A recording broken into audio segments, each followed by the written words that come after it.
Welcome back, friends, to another exciting episode of the Airgun Geeks Podcast. In this episode, we're going to meet the amazing Kayla Nevius and hear some of her antics from across the globe as she chases game, chases rogue bench rest targets, and anything else that she can take out with her airgun. Welcome back, Airgun Geeks. We have a wonderful episode of the Airgun Geeks Podcast for you today. And Patrick and I have some unfinished business to wrap up the rest of 2023. Some of it actually got resolved this week. Yours truly will be repping the Airgun Geeks brand at the one and only SHOT Show in lovely Las Vegas, Nevada, later, actually the beginning of 2024. And that's going to be really exciting. I hear there are some incredible announcements that are going to be made in the airgun space. And I was told I cannot miss this SHOT Show. So I'm not going to miss this SHOT Show. On the path to getting my credentials for SHOT Show, I am now an official member of the Outdoor Writers Association of America. So yay, that the Airgun Geeks are represented. Yay! Yeah, we actually have a true media representation, and we're probably the biggest podcast in the airgun space as far as distribution goes. And it's kind of funny that we're just now coming into actually getting legitimate credentials for this stuff. But it turns out SHOT Show doesn't let just anybody in, and I've snuck in with some manufacturers in the past, but now I've got an official press card. And I'm going to wield it. Pat was kind enough to get my application through the people who control the SHOT Show. So thank you, Pat, for that. You're welcome. We do still have an ongoing contest, right? You need to vote for your favorite Airgun Geeks host. And but you do that by doing the email, and I'll put the emails up on the screen. I'm not going to go through and voice them again, but do be sure to send us your address and who you're voting for based on which email address you use, either Pat's or mine, and we'll get you a set of stickers in the mail. I will point out that yours truly is currently in the lead, and Pat needs some love. Pat needs some votes. We need to bolster those numbers. So do take a moment and dash an email off to, I'll give it to you anyway. It's airgungeekspluspatrick@gmail.com. Thank you, Bill. Yeah. I'm not going to give mine because I don't want any more votes. I want them all to go to Pat. Pat, what have you got from your side of the world today? Well, it's amazing that we've hit a goal of 100 subscribers on YouTube. Woo-hoo. And I looked today and there's 114. YouTube says that people love our content. So I'm excited. So that is a lot because of what you've done, Bill. I really am appreciative of everything you've done for the intro. It's very exciting. You're editing. I'm just half the team, but I think you're about 51%. Because it's a visual thing. And you make me sound good and apparently look good. So there's that. I'm excited that you're going to SHOT Show. That's a big thing for the podcast. I would have never thought that when we started this 3 years ago, that we would be media at one of the biggest shows in the country. Yep. So, and I couldn't be more happier that you're going. Because I couldn't because of multiple reasons with Bonnie and whatnot. So I know the podcast is in great hands and everyone's going to be excited to see you, but I'll be there next year. Fantastic. We are wrapping up a lot of things at the end of the year. We got sponsors that are wanting to come aboard for next year. We got big guests that are getting lined up to come in for next year that, well, we're going to bigger than tonight's guest, though. I will. No one bigger than who we have tonight. No, not at all. So I'm excited for the future. I'm excited for everything that's happening and spreading the airgun hobby over to the firearm side is what's exciting also. I would have never thought that would have happened either. Yep. Could not agree more. I agree. Are we just about ready to get this party started, Pat? We are. I am so ready. I'm like trying not to jump out of the chair right here. Okay. So I'm going to let you take over. Well, let's do our introduction. Ladies and gentlemen, gather around your audio devices because today we have a guest who is not your average huntress.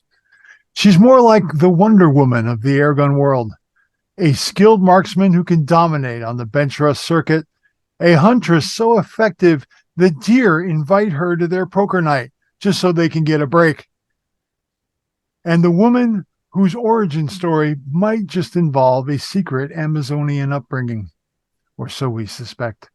When she's not busy saving the world from rogue soda cans and invading armies, she's sharing her wisdom with the airgun and hunting community on YouTube and social media.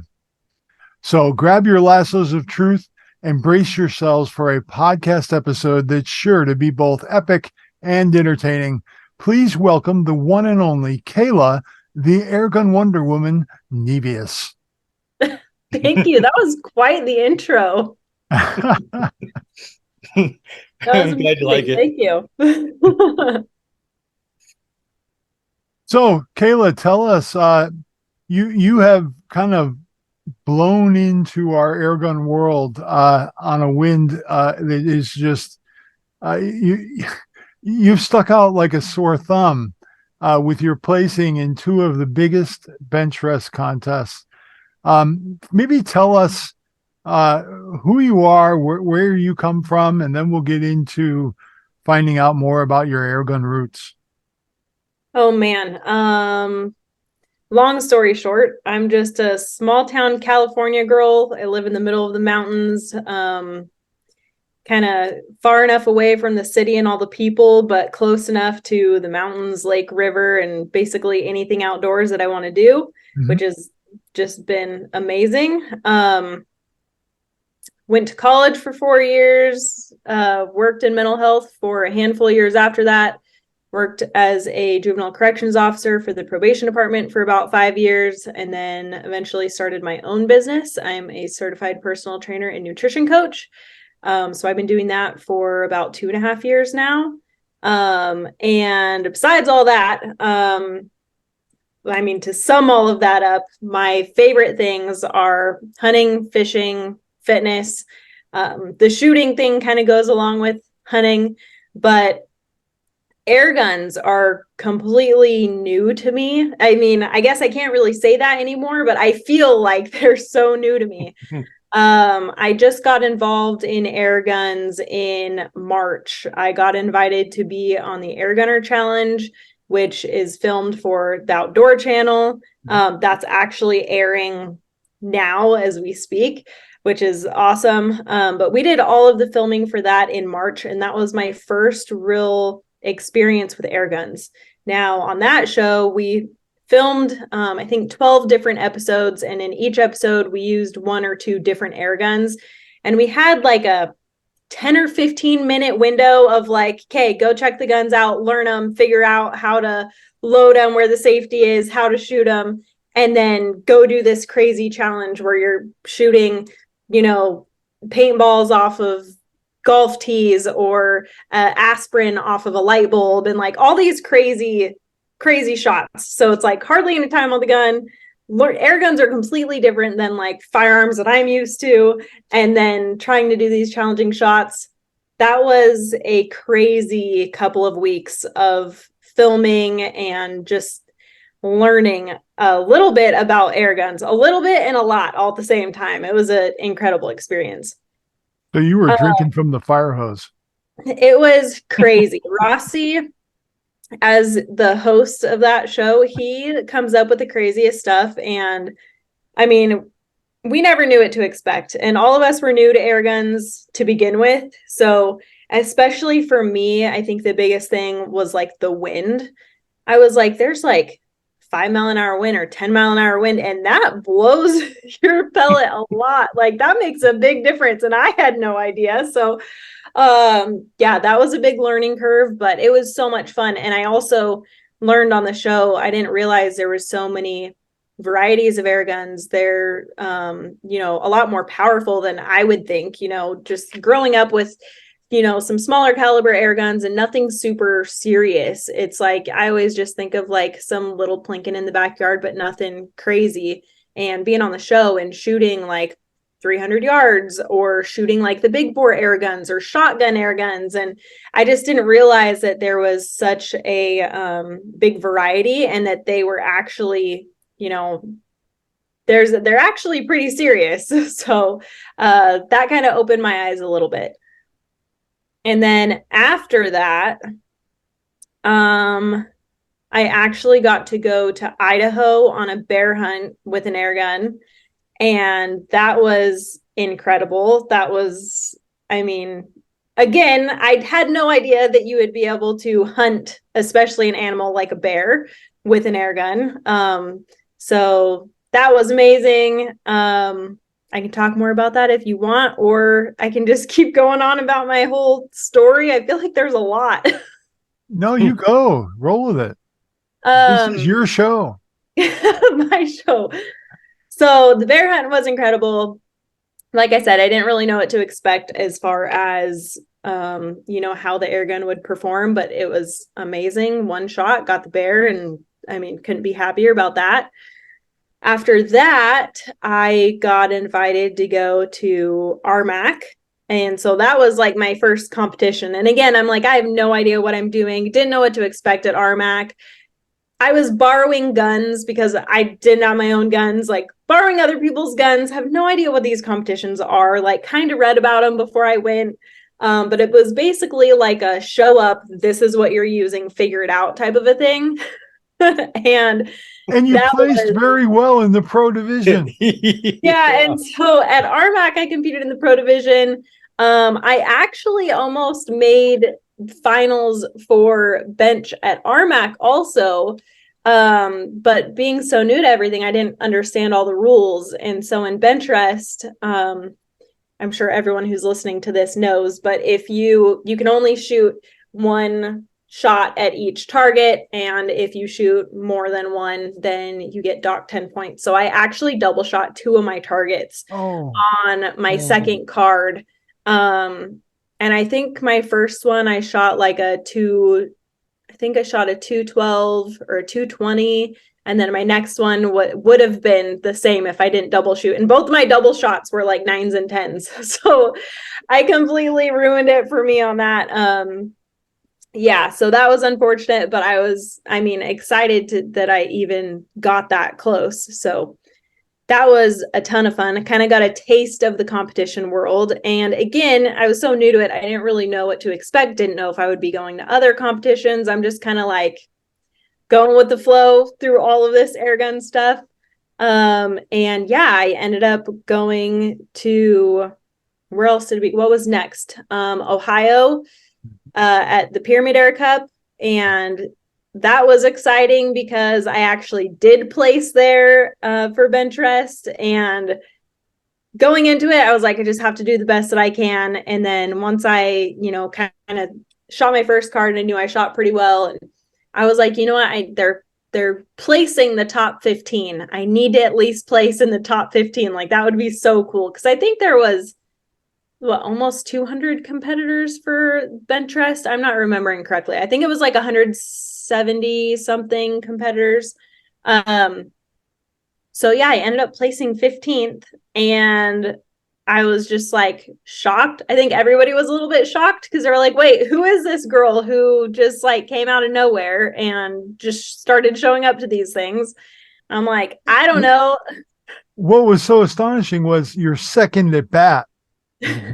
You go and smack that ball hard and drove it deep down the middle of the field. And that was what was so astonishing, because you were in with a group of guys who have done this a lot, who have invested a ton of money and time and have stressed over every nuance of that sport. And here comes Kayla. Oh yeah, I'll give this a try, and lays down the law and says, "Oh, let me show you how this is done, boys. Here's how you shoot a precision air gun." That to me is what really got me keyed into your whole story. And when you and I first met, it was actually during that whole bench press shooting, and I saw you walk by with a gun that was absolutely gorgeous.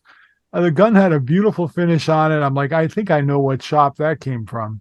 That's out of Utah Airguns, and I thought, wow, she is connected to have a gun like that in a contest like this. And I'm thinking she must be old hat at this. This must be something she does all the freaking time. And to hear this part of your story that, yeah, I just kind of got into this recently, and here I am, guys. Haha. That is endearing to me, and I appreciate everything you've brought to the sport. You've certainly kicked it in the pants. Thank you. I appreciate it. Yeah, I feel like coming into these competitions without my own gun, and again, that gun, absolutely beautiful. It's not mine. I borrowed it. And it's also not like I got it ahead of time and was able to practice. It was literally like show up, make sure it's sighted in still, and go shoot the competition. So and that's how all three of these competitions have been. I still don't have my own gun. I still do not practice before the competitions. Every single competition has been just, these are the guns you're using, go shoot, and good luck. And so I feel like it's the Air Gunner Challenge all over again almost, except for I kind of know what to expect now. I've definitely learned a lot at each competition. I've learned just so many things that going into it I wouldn't think about. Like I saw people inspecting their pellets before the bench rest challenge, and I was like, I never even thought about that. Like the tiniest little imperfection of your pellet can make a big difference. Maniacally inspecting their pellets. Yes, and just so many details again that I never really thought about. So at RMAC, I messed up with the double shot.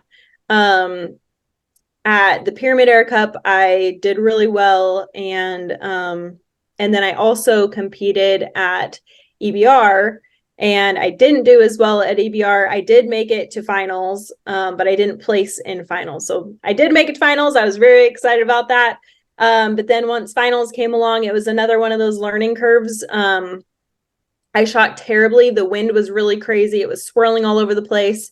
And after talking to some people afterwards, I was like, I just could not group. Like normally I can figure it out, and I'm really good at figuring out what my holds are and adjusting for the wind. And I was like, I was all over the place, and they were like, oh, you should have messed with your speed. And I'm like, I don't know how to do that.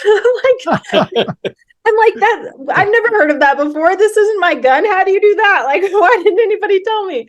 So I'm going to go out on a limb here, and I'm going to put our friends at Red Panda, Donnie and Yolanda, and PJ Clark, the Wisconsin Air Gunner. I'm going to put them all on the spot here, and I'm going to tell them that they need to get this lady a Red Panda. Mm-hmm. And they need to bring her down to Florida for a week and teach her everything she needs to know about how to tune and use that gun properly.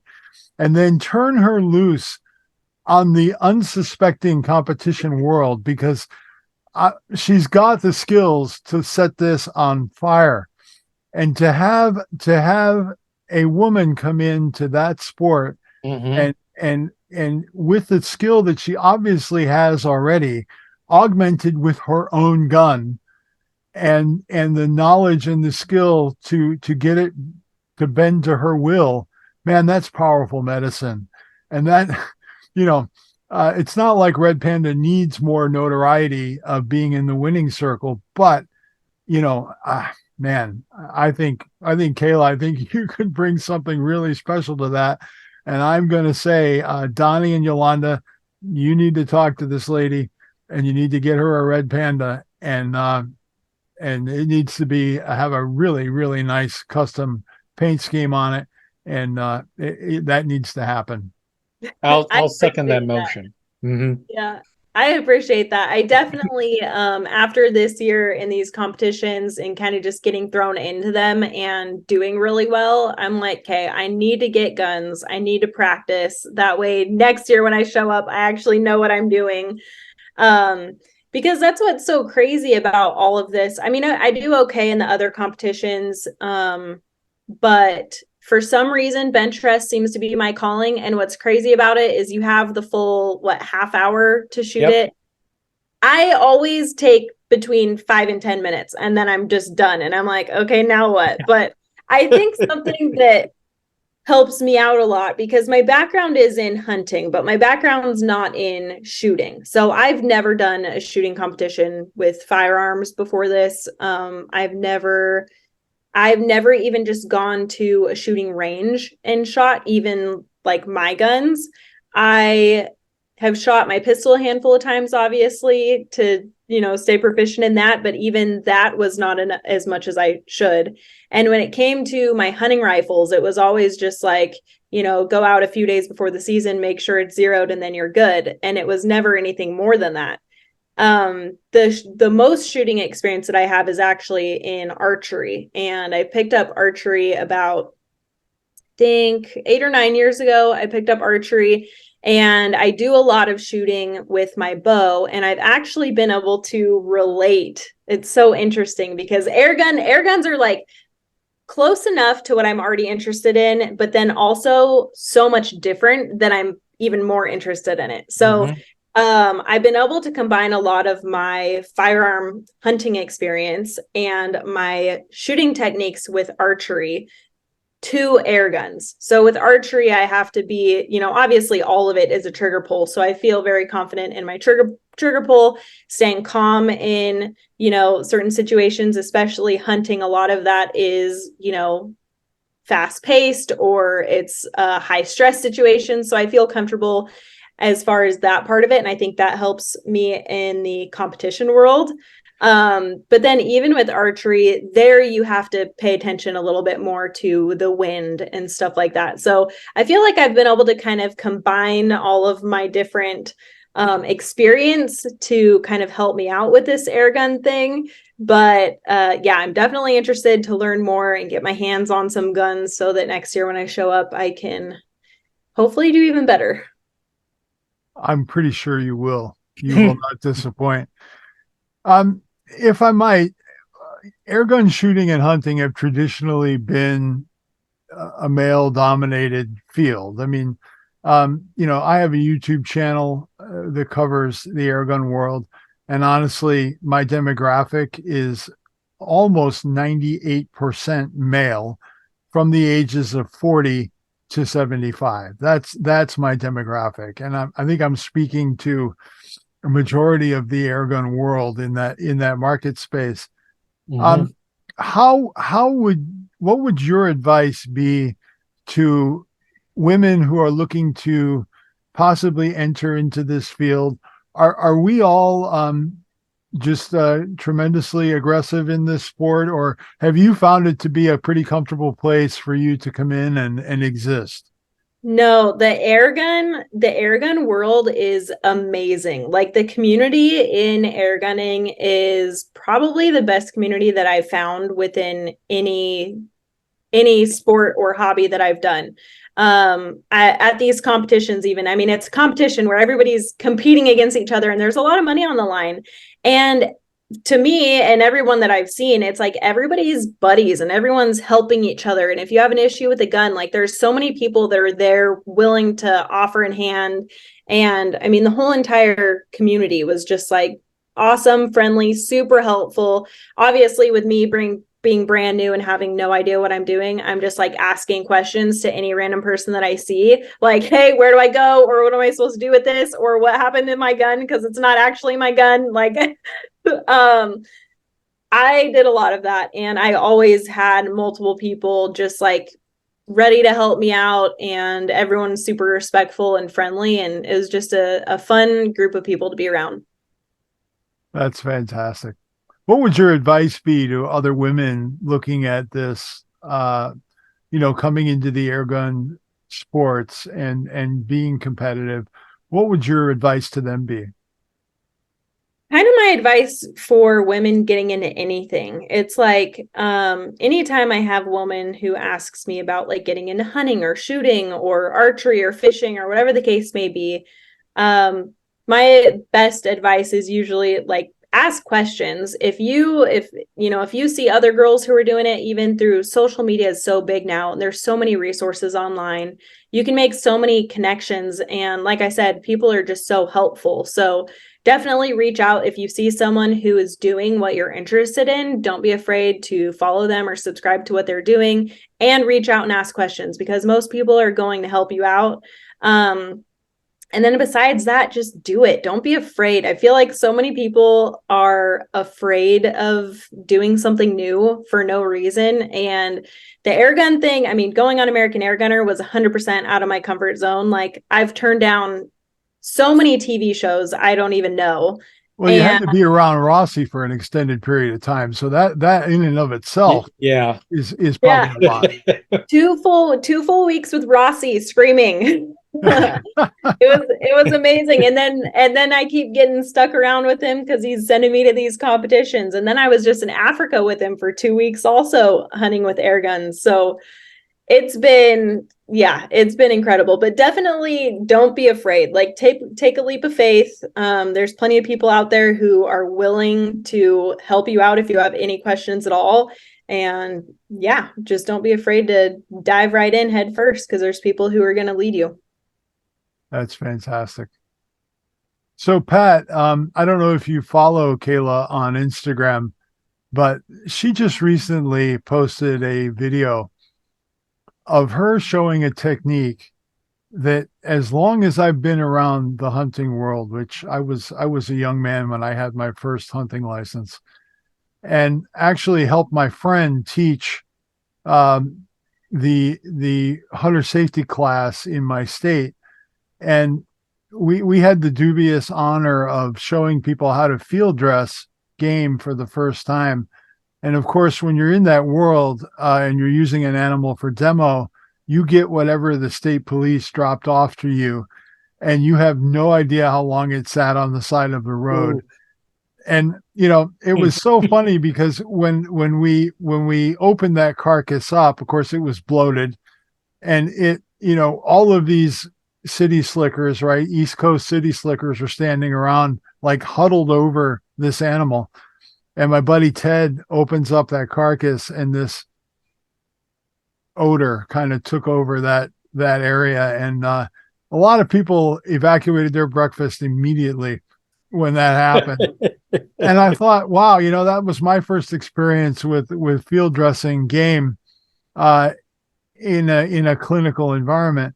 And then I watched Kayla show a technique I have never seen. Now, Pat, maybe you've heard of this before, but have you ever heard of gutless game dressing? No. All right, Kayla, tell them how it's done, because I want to see this one day. I want to be present when you do this, because I am absolutely intrigued with watching, because you look like a surgeon in the shots that I saw, which weren't, I would have much rather been the cameraman there, where I could have been right up on it and seen it. But tell us what that's all about, because I found that to be fascinating.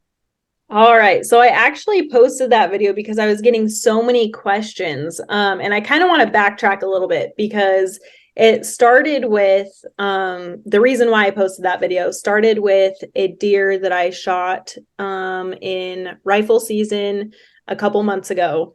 And air gunning actually helped me kill that deer. That's awesome.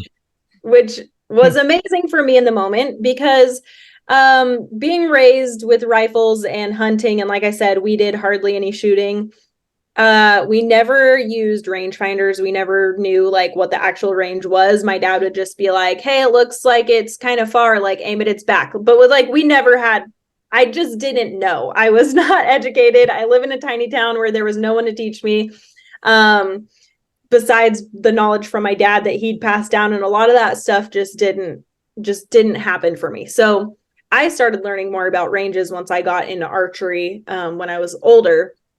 And then I kind of was like, I can't believe we never used rangefinders for rifle hunting.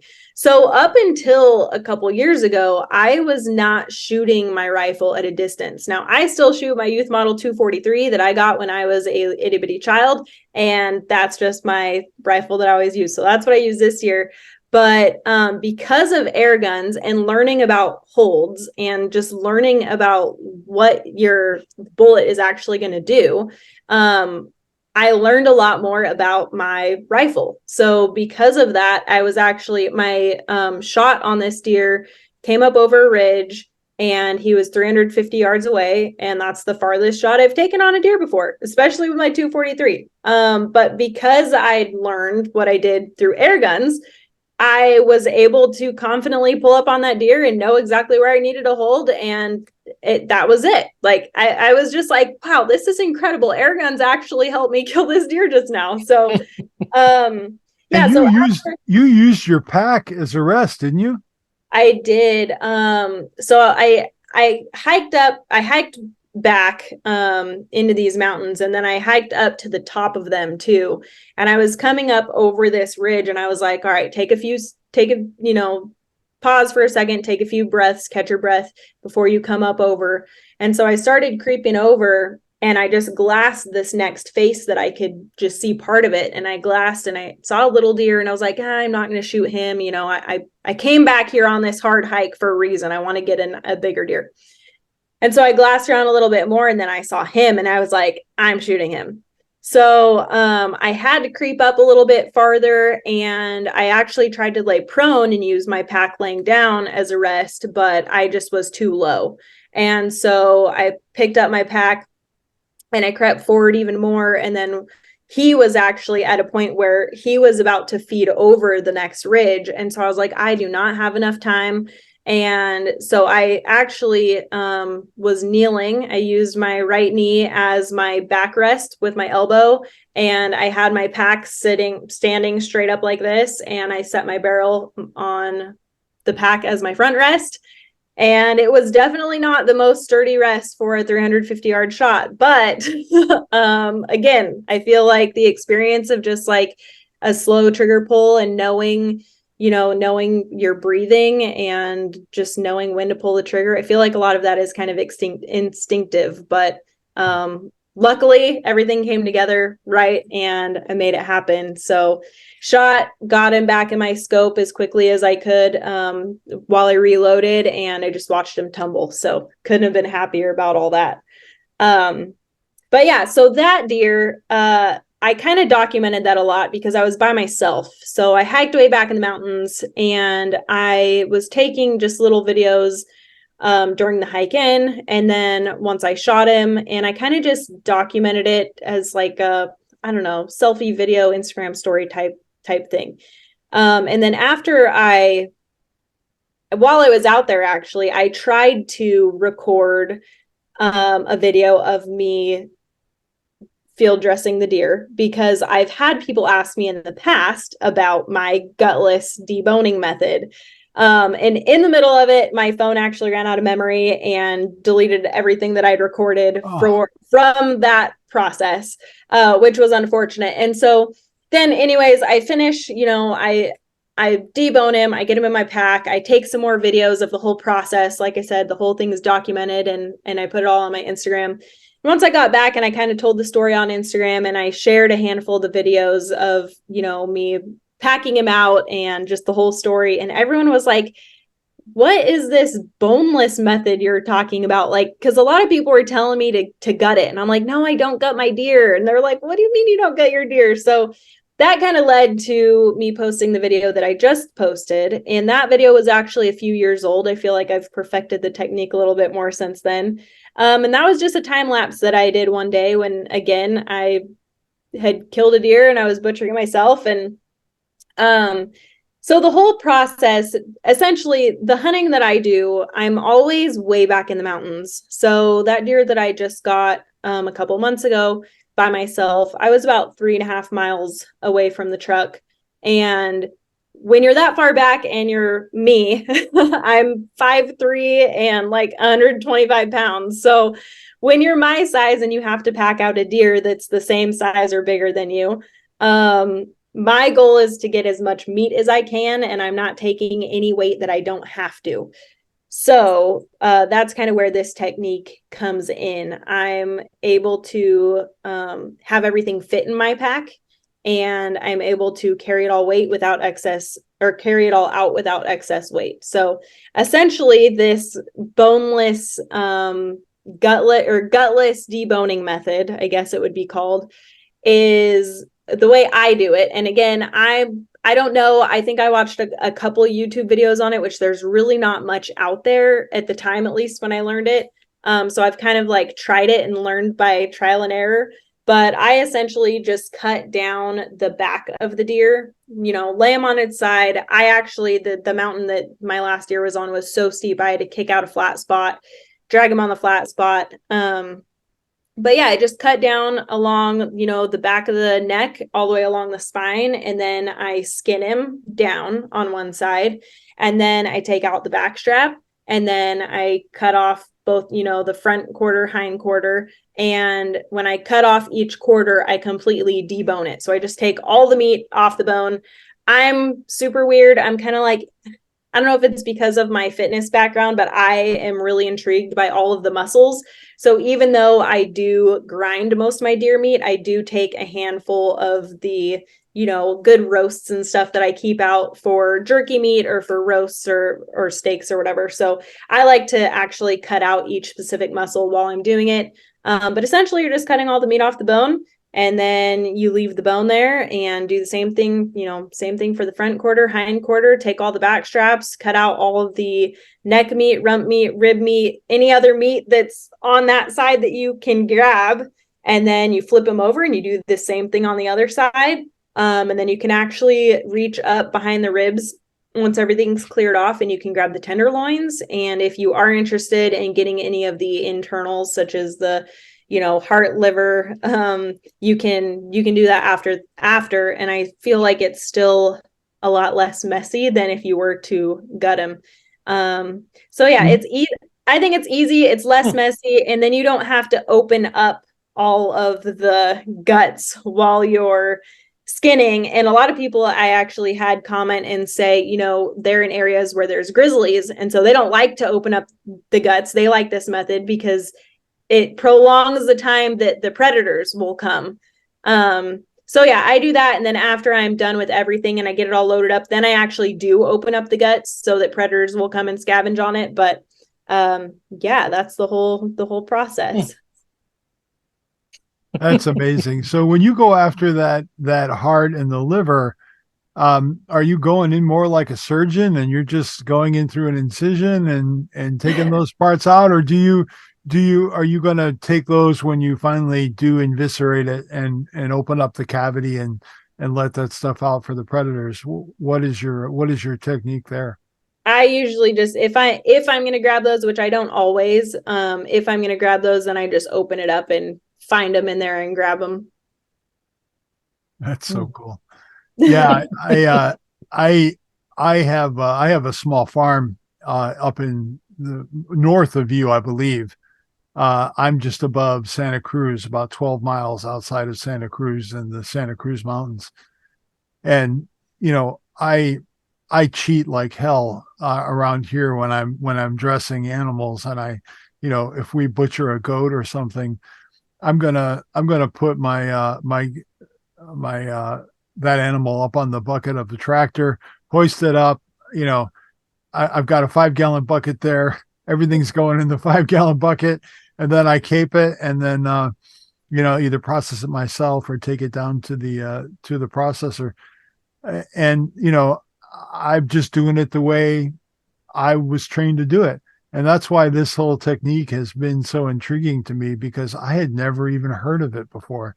Well, even me, the way that I was raised hunting with my dad, we always hunted in really easy access areas. And hunting with my dad, we always gutted it and just drug it out because it was close enough to drag out. Or, my dad would always take me to a place where you could drive up to the top of the mountain and then you would hike down to the bottom of the mountain. And so even if you got something, it was dragging it downhill. And then once I started hunting on my own, I started archery hunting, I started hiking, 10 to 20 mile days, I was like, you can't drag a deer out of these places. And I mean, you probably saw the video of me trying to drag the deer 2 feet up to the flat spot that I kicked out for him. And I could barely do that. This deer is bigger than I was. I was impressed with that effort, by the way, because I saw the pitch that you were on, and I knew that deer outweighed you by at least 35, 40 pounds. And I thought, damn, this chick just absolutely manhandled that deer up that grade and said, no, you're going where I want you to go. And this is the direction you're going. And there's no ifs, ands, or buts about it. That's what's going to happen. And you made it happen. So bravo. I absolutely appreciated that effort. And I thought it was so funny when you were talking later about comments that you got from guys sitting in their underwear in their parents' basement. And I thought to myself, you know what, boys, shut up. Just shut up. You're not sharing any good knowledge here at all. Just let this lady do what she does, because she's magic. Yeah, those people are comical to me. I mean, you never have anybody talk bad about you who's doing better than you. It's always people who, I don't know. They're not really worth any of my time. It's comical more than anything. But yeah, you made that sound a lot easier than it was. That having to move that deer, having to debone him by myself, and having to pack him out was brutal. I was miserable. The whole entire time I was like, I have to make it. It was 100 degrees that day. Oh. And so for the pack out, I was like, I have to pack him out in one trip. Because if I leave any of this meat behind, it's going to spoil. It's too hot. And the whole time, like, my legs started shaking after like 20 minutes. And I was like, you don't have a choice. Like, you have to make it. You have to make it out. And I don't know how I did. I guess it's one of those things where your mind's more powerful than your body, but it was brutal. I was miserable after that. And then even the next couple weeks after that, I was still hurting pretty good. So, yeah. And then apparently it's like childbirth. You like forget about how miserable it was. And then you're like, I can't wait to do it again. Absolutely. Absolutely. It's, we tend to not remember pain well. So, I was a veteran motorcycle rider for a very long time, a test rider for motorcycle companies. And, I would be in the hospital. I would be recovering from broken ribs and broken everything and soft tissue injuries. And then as soon as I got healed, I was right back out on a bike again. So, we were passionate about what we're passionate about. And, you get hurt. Okay. Lick your wounds and get back in the game. But I have thoroughly enjoyed your adventures on Instagram, and I encourage all of our listeners to check out Kayla Nevius. I believe that's your account name as well on Instagram. Is that correct? Yeah, it's Kayla_Nevius. Cool. Now, are you on YouTube as well? I have a YouTube channel, but I'm not super active about posting on it. I have most of the like longer format videos are older, and it's all hunting, fishing. I mean, cast and catch videos, me catching fish and some hunting stuff, but not much recent stuff. I'm curious, since you operate in the YouTube world, what has your experience been regarding monetization of that content? Because mine has been abysmal, especially lately. I started a series on the Umarex Nodos, and it's a small air gun. I'm just showing some very basic modifications to it. And the first video, which was really just me taking a benchmark of that gun on video, they demonetized it right away. And then I challenged it, and I won the challenge, which was iffy at best. And then part 2, I just uploaded. It just had the premiere this morning. They actually denied monetization on that, and I'm like, guys, this is an air gun. I'm modifying an air gun. This isn't like I'm showing somebody how to make an AK-47 full auto, for crying out loud. That's not what I'm doing. but didn't matter. They demonetized it. And, it's challenging for content creators in this space to get any revenue at all. If we don't have people who are committed to just supporting us with memberships or on Patreon or any of those avenues, we don't get anything out of this. So what has your experience been? As far as YouTube goes, they told me that I can monetize, but I just haven't put in the effort to post consistently. But knowing how YouTube is and having some other friends in the firearms world, that sounds about right. And then from my side of things, Instagram, Facebook, and TikTok, they don't want to help you monetize if you have animals, or as far as hunting, or even the firearms in the videos. The monetization goes out the window. TikTok, even if my TikTok has like a permanent account warning, so if I even show an air gun, if I even am holding an air gun for like 2 seconds, then they delete the video and tell me that I'm banned for a week. Wow. Yeah, they're real strict on me because I'm been on their radar too many times. Instagram, my content can't be recommended to non-followers because of my hunting and firearm content. And same thing with Facebook. And yeah, the monetization is just out the window for all of those because they don't like any of it. So if you actually read through most of these platforms, their guidelines, most of them say that you can't promote dangerous weapons, harming animals is the other one. So it's a tricky situation. Unfortunately, I feel like as a whole, anybody who's in the airgun firearm hunting world, we all need to stick together and, show support to each other. I feel like a lot of people nowadays, everyone is so, I don't know. It's like they don't have not even the patience, but it's like our attention span is like 2 seconds now. And instead of supporting someone by liking their video or picture, liking it, comment on it, share it, whatever the case may be, all of that's free. And a lot of people nowadays, they'll watch it and they'll be like, oh, that's cool, but they don't even bother to engage with it. And so that doesn't help us out either. So I feel like just sticking together as a community and really just supporting people with these platforms can make a bigger difference than we think. Oh, I absolutely agree with what you're saying there. You are preaching to the choir. For sure. And as far as like, it's hard. I've had some people tell me like, well, you'd have more followers, or, you could make more money because you could monetize, or, Instagram would show people, they'd show non-followers your videos if you just wouldn't show the blood or whatever. And I'm like, I'm going to continue to post the content that I've always posted.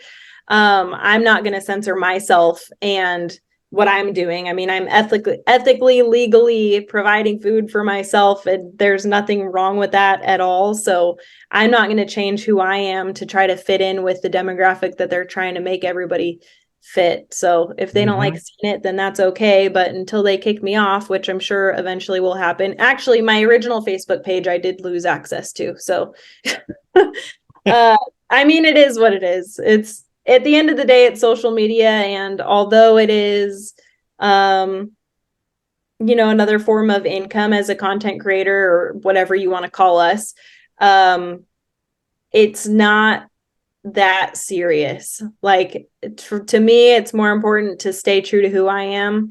And if all of my social medias got deleted tomorrow, which knock on wood that doesn't happen, but if it were to happen, then I would still be out here doing the same exact stuff. And I'm sure I would share it in some way, shape, or form. But at the end of the day, the reason why I share what I do, and since the beginning of me, sharing all of my stuff on social media before my pages grew, was just like, this is what I love to do. And hopefully if I share it with the world, then it'll inspire them to get off their butts and stop watching these videos on TikTok and Instagram and get up and go do something and enjoy their lives. So, I mean, if I can make a difference in that way, then I'm happy. And fortunately, the more people who see my page get, they get a dose of that, and hopefully I do make a difference. But yeah, I think it's important to stand up for what you believe in. So that's not going anywhere. Yeah, absolutely. I mean, I have joined with PJ down in Florida, and Chad Kettner up in Ohio, and we are really trying to raise awareness of the constant challenge that us in the content creation world are facing against the social media, the shadow bans, and the turning the shade on us at will, and really trying to suppress this kind of content, almost like they're trying to shape the culture of America. 100%. Which, honestly, the gun culture in America is deeper than just guns. It's about independence. It's about having a voice that's not going to be quiet. And not, I've asked the question, community standards. You constantly hit me with that stick and you point to it and you say, community standard, whack. Whose community? It's not my community. My community is about going out and killing some squirrels and having those things on the fire in the evening. That's my community. Whose community are you judging us by?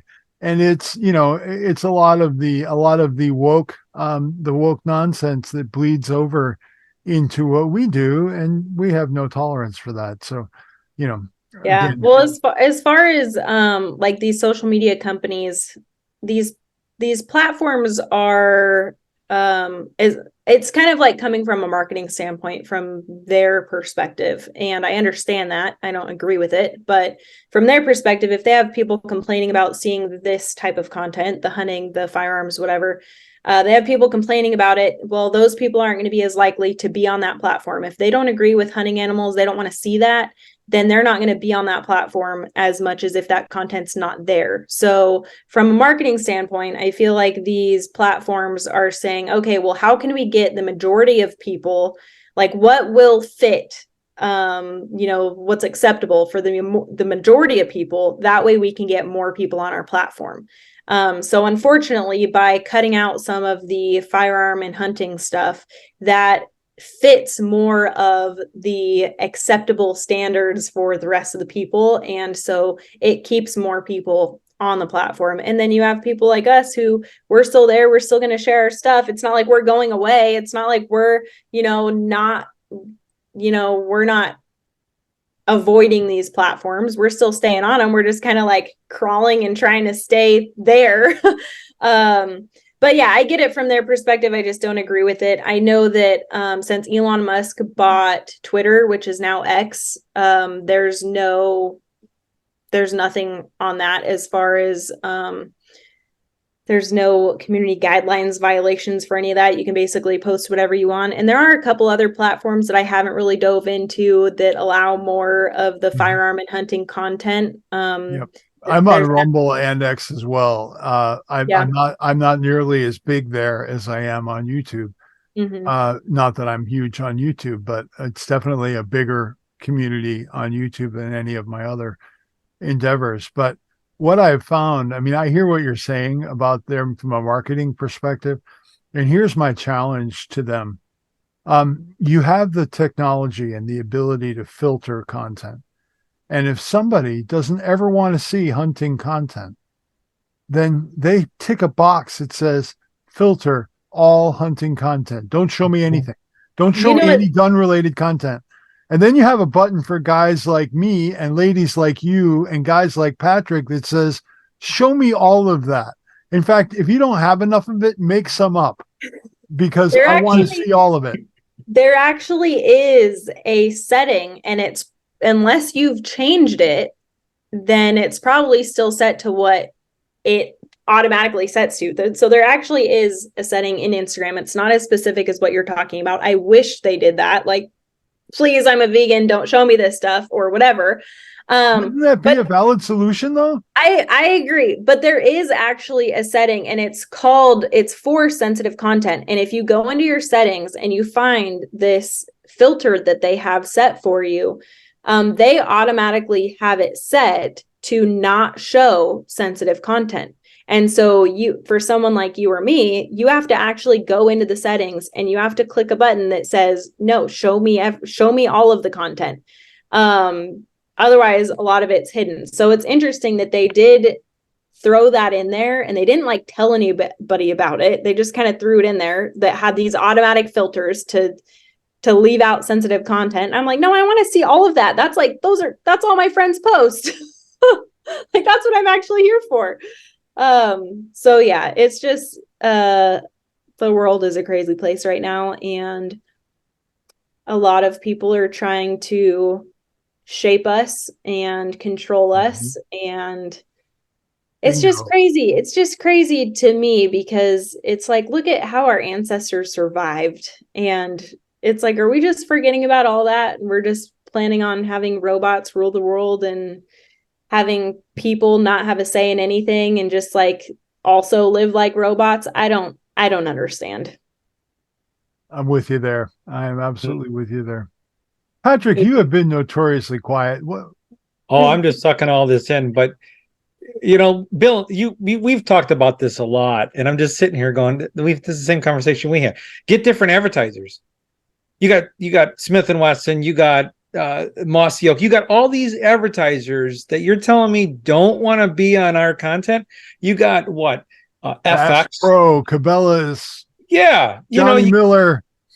And then you got all the air gunners, manufacturers. You tell me Donnie don't want to advertise, FX Airguns don't want to advertise, Hot's on bull malarkey. This is like we said, they're trying to narrow down the spirit of the Americans, and that's, we love our guns. We do, but there's a culture and whatnot that goes behind it, a history.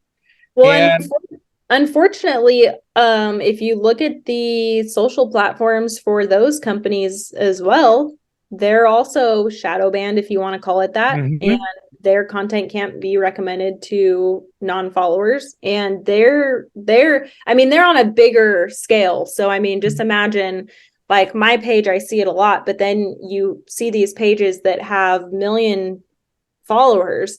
And if you look at their real views for Instagram, it's like they have less than someone who has 100,000 followers, like, and they have 1 million. Like, they should be getting seen like crazy, and it doesn't matter how good their video is. It's just the algorithm changes all the time, but it stays pretty consistent as far as this circle of content. Mm-hmm. And if they don't want people to see it, it's not going to be seen, and that's just the way it is.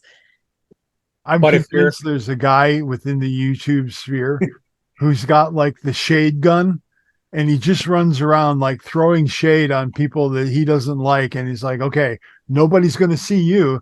Or he's got some knob on his desk. He's like, oh, let's turn him way down. It's true. Yeah, it's true. It automatically happens.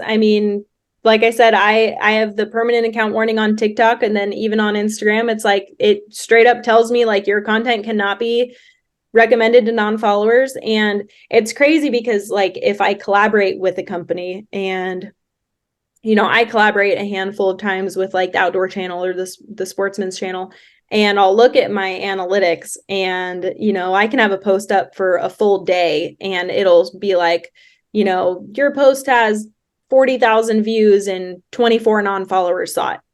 And then the collaboration will go through with one of these other pages, and then it's like my views double, and because of non-followers, because if I collaborate with them, then their followers see it and they're not following me. But it's just like, that's like one of those little workarounds, because besides that, my content isn't getting shown to anyone who doesn't follow me. And how are you supposed to grow or expand or educate people who aren't in this space, or educate people who are interested in this space, if you don't have that? Mm-hmm. The key is they don't want anyone to share it. Yeah, it sounds exactly. like weed control. Yeah. Yep. But God forbid you're, a hot young girl, quote unquote, shaking her booty. It's everywhere. And as a female in this space, it's insane, the stuff that I see on my page. And stays on Instagram. Like, it doesn't get taken down. And then I post something where I'm like fully clothed and I'm gutting a deer, and then they're like, nope, we're banning her. Like, wait, what? So is the key you need to be in a string bikini while boning out a deer? I don't know. I've never tried it and I never will. So. But that's what they're pushing towards. Yeah, if I was, they'd probably be like, oh, we'll keep that because people will want to see that. I don't know. It doesn't make sense. The world's backwards. And again, all we can do is we can just support each other. And especially, you know, I feel like if you support the pages that you want to see more too, that makes a big difference because the algorithm does work in that way. And if it sees that you're engaging with certain pages, then it will show you their content more. So again, as simple and stupid as it sounds, but even just like liking someone's post and commenting on it does make a big difference. And I feel like, unfortunately, we're too lazy now that doesn't happen as much as it should. But yeah, I mean, even on that video that I just posted, I haven't looked at the analytics today, but I know yesterday, I think I had like 100 comments and I had about 700 people had saved it. And I think 500 people had shared it. And, you know, that makes a big difference too. But I was just thinking like, wow, that many people saved and shared this, but only a small fraction of them actually commented on it. It's wild. Mm-hmm. Yeah. Well, you're right about our attention span. And, you know, unfortunately, you know, things like TikTok, YouTube Shorts have really exacerbated that tendency for us behaviorally to give up that attention span. We want that immediate gratification. It's like I liken it to a dopamine pump. That's 100% what it is. My background's in psychology, and I think about that all of the time, especially while I'm creating content myself, because I'm like, I know what people's attention spans are. You have to hook them right at the beginning and get their attention. Otherwise, they're just going to scroll on by. Mm-hmm. Yeah, I know when I do a 30-minute piece on YouTube, only my most devoted followers are going to actually take the time to watch that all the way through. So yeah. I always put the really good stuff at the end, and that way the people who had the fortitude to stick with me get rewarded. I like that. Well, Kayla, I want to thank you very much for coming on the Airgun Geeks podcast. I have one last question for you. Can you tell me what your most memorable event or situation was in your very brief airgun competition world experience? What was the one thing that stood out and you were like, wow, that was special? Oh gosh. Obviously placing in the Pyramid Air Cup was pretty incredible because, I mean, even you, when I talked to you about it, you're like, you just got 15th place in this. Like, that's a huge deal. And people who I talked to afterwards, you know, are coming up to me and asking me questions about my shooting experience and my background and all of this stuff. So that was pretty incredible. But that also, I feel like that kind of put a target on my back, because then when I went to Arizona, everyone's like, all right, we know that you're here to do business. And I was just like, oh my gosh. Okay. But honestly, all of it has been so much fun and everyone's been so awesome. So it's hard to really put one thing, but you know, I accomplished something there. So I feel good about that. That's awesome. Pat usually has the roundup question for our guests on the Airgun Geeks podcast, so I'll let him ask that one. Out of all the guns that you have shot, do you have a favorite? Oh gosh. I bet the 243 favors pretty heavily. Out of all the air guns, I would say the FX Impact. Oh, she went there. I think I'll win that bet because they call me the FX guy. It is unique, you know? But the only reason, so what's interesting about me, again, in my experience, is I handled a handful of guns at the Air Gunner Challenge. And then at these competitions, I've just been thrown guns to borrow. And that's the gun that I've been consistent with in bench rest and I've done well with. So obviously I have some confidence in it. But besides that, I really don't know. Like, I would love to really dive into things and get to actually spend some time with a lot of these guns. I mean, some of these guns that these guys at these competitions have are incredible, and I just haven't had time behind them. I don't know anything about them. This is the side of me where I'm like, I'm completely new and I don't know anything. So yeah, that's kind of more of that's where my confidence is, because that's what I've done well with, but not saying that, you know, there isn't a better option out there. I just haven't gotten to experience it yet. The fact that you have a borrowed gun and just blow people away while they're weighing pellets and measuring and putting some sage over it and lubing them up, and you just come in and go, okay, we're done, and I got 15th place. I laugh because I tell people all the time, the gun is only half of it. The other half is the shooter. And if you could take a gun that you don't know and place, you're a threat. Now, I appreciate that. When the fact that you're a woman is unfair too, because all women shooters seem to outshoot us guys, but I'll leave that alone. When you actually get your own gun, let's say an impact, and this is something to look forward to when you're doing it, you end up having, like, I call it intimate moment with your gun, because the impact, there's so many things you could do. It's like owning a Jeep.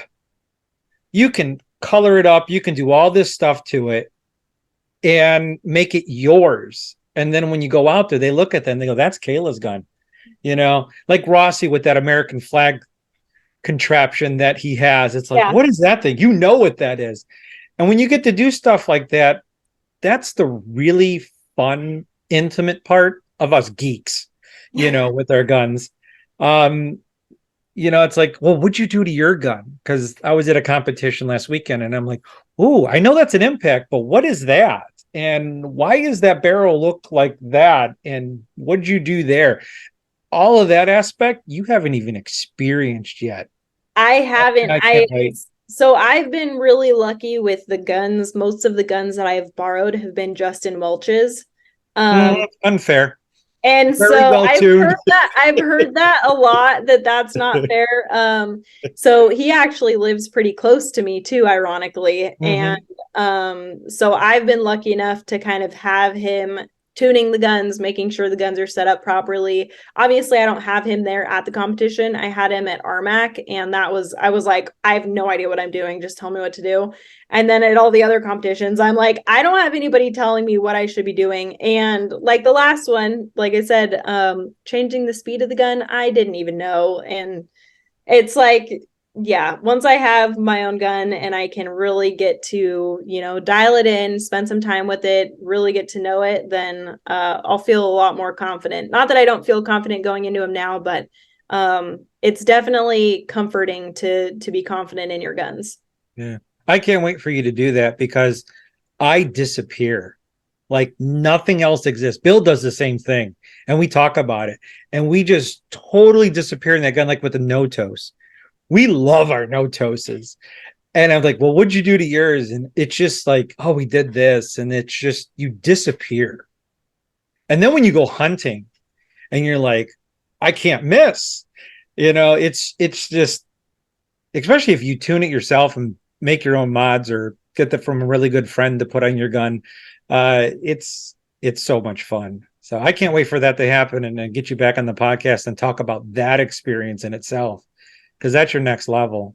Yeah, that'll be the next big thing. Once I actually, I've been introduced to the airgun thing. I've been thrown in there and I feel like twirled around like a tornado and thrown into these different competitions, but I haven't actually like dove in and had the education and, you know, really enough experience yet to I don't know. Am I air gunner? Rossi keeps calling me an air gunner. And then I went to Africa and I killed you are definitely an air girl. You are animals. So he's like, you're placing in competitions, you're killing animals, you're definitely an air gunner. And I'm like, okay. Yeah. I still don't know hardly anything, but okay. I can hear the one of us chant right now. All of our listeners are going, one of us, one of us. Most definitely. Yeah, but it's been awesome. I'm excited to learn more and compete this upcoming year. Exactly. Yeah, wish you lots of luck, shoot straight, and just enjoy the journey. Yeah. Oh, for sure. Always. That's the easy part. And Kayla, anytime you've got something exciting to announce and you're like, hey guys, I got to talk about something and you need a voice and a platform, you know how to reach us here at the Airgun Geeks, and you always have a spot here. So don't hesitate to execute that invite whenever you think you need to. Well, I appreciate your guys' support. All right. Well, do you have I always ask this, do you have any final words for the listening and viewing people? Oh gosh, final words. It could be anything. Doesn't have to be airgun related, doesn't have to be hunting or gun related. Anything you want to pass on to our listeners and watchers. I would say, like I mentioned earlier, I've turned down more TV show opportunities than I could imagine. So since Airguns got me on TV, I would definitely say tune into the Outdoor Channel to watch the Airgunner Challenge, and tune into the Sportsman's Channel to watch American Airgunner. And you'll get to watch my Africa hunts with Airguns, and that's going to be really exciting to watch. Outstanding. I do want to have you on again and talk about your trip to Africa. We couldn't even really get to that in this episode, but I definitely want to bring you back on and talk about that whole experience, because I'm sure that's a heck of a story too. Yeah, we should do a little partner podcast with me and Abby, because we both hunted together, and yeah, we were on each other's hunt, so it was a lot of fun. She's been looking at our show notes for 2024. Yeah, we would love to get Abby and you on and have a really in-depth women's view perspective on the whole sport and everything. So yeah. I'd love that. She came, she was on my bear hunt in Idaho also. She actually got a turkey while we were there. So yeah, that'd be awesome. Wow. All right, Bill, any final words before we come to a close? Not from me, other than do check out the new Nodos videos that I posted. There's some interesting things there, some firsts I think that have been done in the Nodos world, and they were definitely a lot of fun to prove that they could be done.